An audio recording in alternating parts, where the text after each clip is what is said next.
बच्चे देख पा रहे हैं सेतु पाठ्यक्रम आधारित बेस लाइन टेस्ट 2022-23 का लेके आ गया। कक्षा 10वीं का आपका प्रश्न पत्र रहेगा तथा ये विषय आपका गणित रहेगा और आपके जो पूर्णांक रहेंगे वो आपको देख पा रहे होंगे 50 रहेंगे। बच्चों चैनल पे नए हैं, चैनल को सब्सक्राइब नहीं किया तो चैनल को सब्सक्राइब कर रहे हैं। शुरू करते हैं बिना किसी देरी के।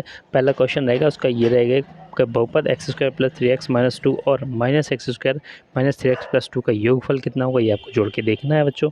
दूसरी की बात कर लें, समीकरण निकाय a1x + b1y + c1 = 0 हो और a2x + b2y + c = 0 का अद्वितीय हल होगा। कौन सा अद्वितीय हल होगा ये आप देख लेना। नेक्स्ट आता है तीसरे का इसका क्या करना है, इनमें से ऑप्शंस हैं का खागा, ठीक है।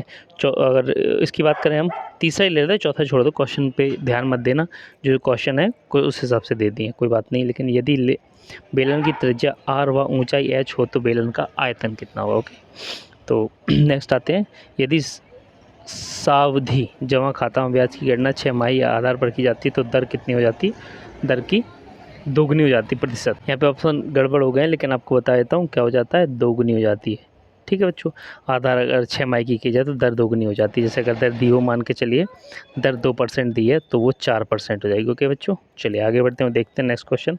अगर हम बात कर लें रिक्त स्थान की, ठीक है बच्चों, यदि a1 = a2 = नहीं है b1/b2 के तो हल क्या होगा, या देखना है बिंदु 2 और 3 का चतुर्थांश में होगा। पहले प्लस है फिर माइनस में, तो आप चतुर्थांश आप जानते हो कि जहाँ तक है मैं उम्मीद कर रहा हूँ कि आप जानते हो कि चतुर्थांश ऐसे बनता है, पहले प्लस प्लस दोनों, फिर माइनस प्लस, फिर माइनस माइनस, फिर प्लस माइनस, ऐसा होता है ना। ये बाई अक्ष होता है, ये एक्स अक्ष होता है, इससे लिया जाता है। ये प्लस का होता है, ऊपर बाई अक्ष माइनस का होता है, ये लिया जाता है माइनस का एक्स, ठीक है, माइनस का एक्स लिया जाता है, ठीक है बच्चों। ये दोनों माइनस हो गए, ये पहले प्लस आता है, उल्टा हो गया यहाँ पे, ठीक है। कौन कौन सा होता है बच्चों, plus plus plus minus minus minus minus plus, ऐसा कर सकते हैं आप, ठीक है। ये चतुर्थांश होते हैं। आगे बढ़ते हैं और देखते हैं नेक्स्ट क्वेश्चन, आप उसका आंसर जो है वो आप देख लीजिए। नेक्स्ट है कि एक ही अवधा पर बने कोण होते हैं। नेक्स्ट आते हैं अर्धगोलीय आयतन कितना होता है वो आप देख लेना। पाँचवा है कि रूट cos थीटा = 1 हो तो थीटा का मान कितना होगा, ठीक है। तो ये भी आप गूगल पे देख सकते हो या फिर आपकी बुक में।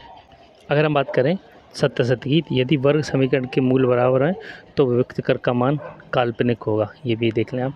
मूल बिंदु का निर्देशांक 0 0 होता है, बिल्कुल ये सही बात है। नेक्स्ट है 1 + cos² थीटा sec² थीटा, नहीं है, सेक की जगह पे होता है यहाँ पे sin² थीटा, ठीक है, sin² थीटा। वृत्त की सबसे बड़ी जीवत त्रिज्या होती है, क्या सही बात है, वृत्त की सबसे बड़ी जीवत त्रिज्या होगी है नहीं, क्योंकि जीवा सबसे बड़ी व्यास होता है। नेक्स्ट आता है कि सभी समरूप बहुभुज सदैव सर्वांग सम होते हैं, ये आप देख लीजिए। चलिए आगे बढ़ते हैं, देखते हैं नेक्स्ट क्वेश्चन। वीडियो ज़रा सा ही पसंद आ रहा हो तो वीडियो को लाइक ज़रूर करते चलें।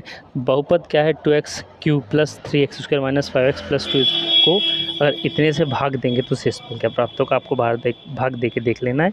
और ओके, नेक्स्ट आते हैं तीसरे क्वेश्चन की, दो संख्याओं का योग 5 है तथा उनका अंतर 2 है।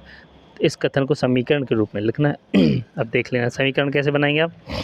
दो संख्याओं का योग 5 है, x + y = 5 और अंतर x - y = कितना, 2 है, ठीक है।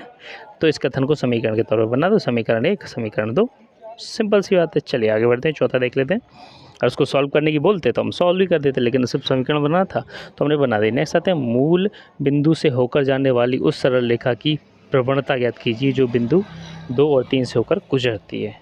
पाँचवें का क्वेश्चन देख लें, sin 32/2 cos 58 का मान ज्ञात कीजिए।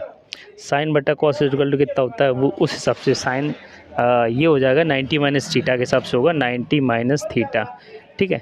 90 - थीटा होगा तो थीटा कितना दिया, 32, यहाँ पे 90 - 32 आ जाएगा और यहाँ पे कितना आ जाएगा, 90 - थीटा का मतलब 90 - 58, तो उस हिसाब से आपका यहाँ पे दोनों कट जाएंगे तो इसका आंसर आ जाएगा। बहुत ज़्यादा लॉन्ग नहीं होगा, आप करके देख सकते हैं। नेक्स्ट है आंकड़े 5 7 9 11 13 15 17 का समांतर माध्य ज्ञात करना है आपको। तो सबको आपको प्लस करना है, कितनी संख्या है, 1 2 4 5 6 7 8, 8 से डिवाइड करना तो समांतर माध्य आपका ऐसे एवरेज निकलता है, समांतर माध्य भी सेम निकल सकता है, आप एक बार चेक कर लें। नेक्स्ट है कि वर्ग समीकरण 9x² - 3x - 2 = 0 का सूत्र विधि से हल कीजिए। सूत्र विधि क्या होती है, b ± ये अपनी b² - 4ac बटा क्या होता है, 2, ओके। ये होगी सूत्र, ठीक है, सूत्र होता है ये। नेक्स्ट आते हैं हम कि दो चर वाले सरल रेखाओं के समांतर प्रतिच्छेदी व संपाती होने की जो क्या है प्रति लिखिए। नेक्स्ट आता है कि 14 सेंटीमीटर व्यास वाले अर्धगोले का संपूर्ण पृष्ठीय क्षेत्रफल ज्ञात करना है आपको।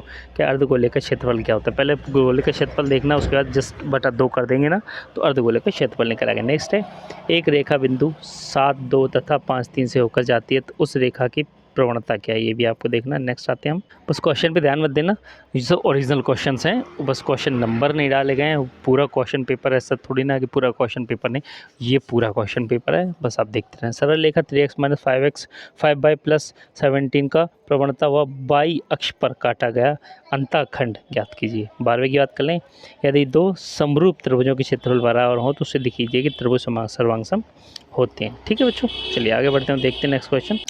इसका देख सकते हैं कि सिद्धि कीजिए कि 3 असंरेख बिंदुओं से होकर एक और केवल एक ही वृत्त खींचा जा सकता है। नेक्स्ट आते हैं 13वें की, अगर हम बात करें 13वां आपका ये दिया होगा कि 35 सेंटीमीटर ऊंचाई वाले जार में 13 लीटर दूध जूस आता है, जार का व्यास कितना होगा। 14वें की अगर बात करें 1 लीटर बराबर घन सेंटीमीटर बताएगा 1000 घन सेंटीमीटर। 14वें की बात करें 6 संख्याओं का माध्य 20 है, यदि एक संख्या समाप्त कर दी जाए तो उनका माध्य 15 हो जाता है, समाप्त की गई संख्या ज्ञात कीजिए। 6 संख्याओं का माध्य कितना है 20 है, तो 20 छक्का 2 छंग 12 120 आ रहा है, ठीक है। यदि एक संख्या कम की जाए तो उनका माध्य कितना हो जाता है 15 हो जाता है। एक संख्या हम 5 कम कर देते हैं, 15×75, तो वो वाली संख्या कौन सी होगी देख लेते हैं।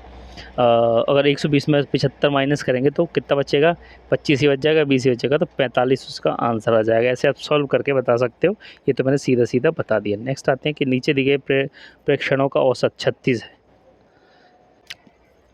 तो अज्ञात प्रेक्षण ज्ञात कीजिए। x का मान ज्ञात कर लीजिए, तो 25 प्लस सबको जोड़ना है, बस x को अलग रखना है। कैसा, x को अलग रख दिया, ठीक है, इधर ले आए सबको जोड़ ले, ठीक है, जोड़ लो, औसत 36 है, इनसे सबका 36 हो जाता है।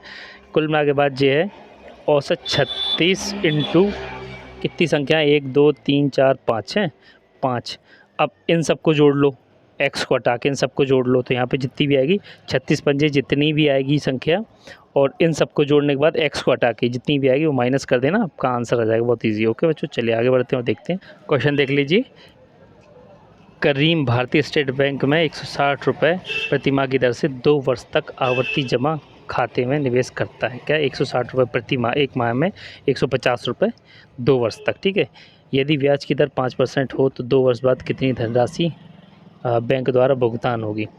एक माह में 150 करता है तो एक साल में कितना हो जाएगा 15 × 12 180, 1800 रुपये हो जाएगा, 1800 रुपये आपका मूल हो जाएगा, ठीक है।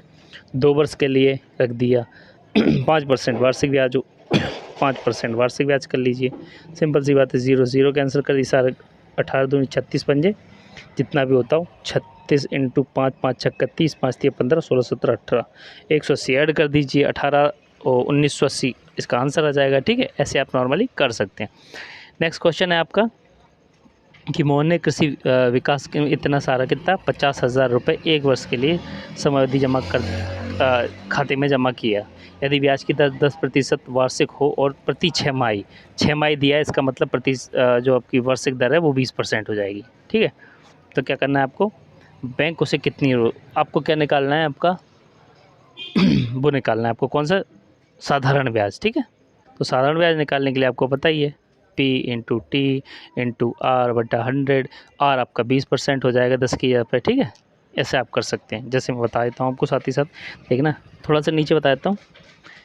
क्या है 50,000 है, दिख रहा है आपको क्लियर, ठीक है। 6 माह के लिए है तो 6 माह, ठीक है, 12/2 कर सकते हैं, 6 माह 12/2 कर दीजिए 6 माह के लिए, तो ठीक है, 6 दूनी 12 हो जाएगा दुगना, क्योंकि 6 माह है तो दुगना हो जाएगा, और इसका माफ़ी चाहूँगा इसका आधा हो जाएगा, प्रतिशत आधा हो जाएगा अगर ये दुगना हो रहा है 6 माह, ठीक है। तो बटे 5/100 ऐसा कर सकते हैं। अब इंटू कर दी, 12 पंजे 60, 60 × 500 कर सकते हैं, 3 0 आपकी यहाँ पे रखी गई हैं, और 5 छक्का 30, 30,000 ऐड करके 50,000 में ऐड कर देना, तो कितना हो जाएगा 80,000 रुपये, ठीक है बच्चों। आपको वीडियो पसंद आई हो तो वीडियो लाइक ज़रूर कर दें, साथ में चैनल को सब्सक्राइब कर दें ज़रूर, ये मेरी रिक्वेस्ट है। चलिए मिलता हूँ अगली वीडियो में, धन्यवाद।